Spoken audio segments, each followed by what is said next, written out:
বন্ধুরা, আজকে আমি বাংলা ভাগ আশুতোষ মুখোপাধ্যায়ের লেখা গল্প দ্বিতীয় পাঠ পড়ে শোনাবো। আশুতোষ মহাভাবনায় পড়ল। পড়াশোনা ছাড়া তার সময় কাটবে কি করে? ও যে এই কথা ভাবতেও পারে না। ওর খুব রাগ হলো। মনে মনে বলল, ডাক্তার কিছুই জানে না, আমি বই ছাড়া থাকতেই পারবো না। তাই লুকিয়ে পড়া কাজ চালালো আশুতোষ। কথাটা গঙ্গার প্রসাদের কানে গেল।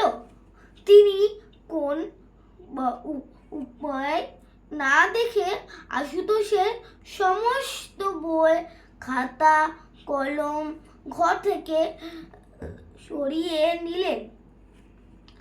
শুধু তাই নয়, পুরনো স্লেট, পেন্সিল, ঘড়ি যা ছিল তাও লুকিয়ে ফেললেন। শেষে ঘরের ভেতর পুত্রকে রেখে বাইরে থেকে দরজা আটকে দিলেন। সময় মতো খাওয়া দাওয়া, স্নান ও বিশ্রাম চলতে লাগলো।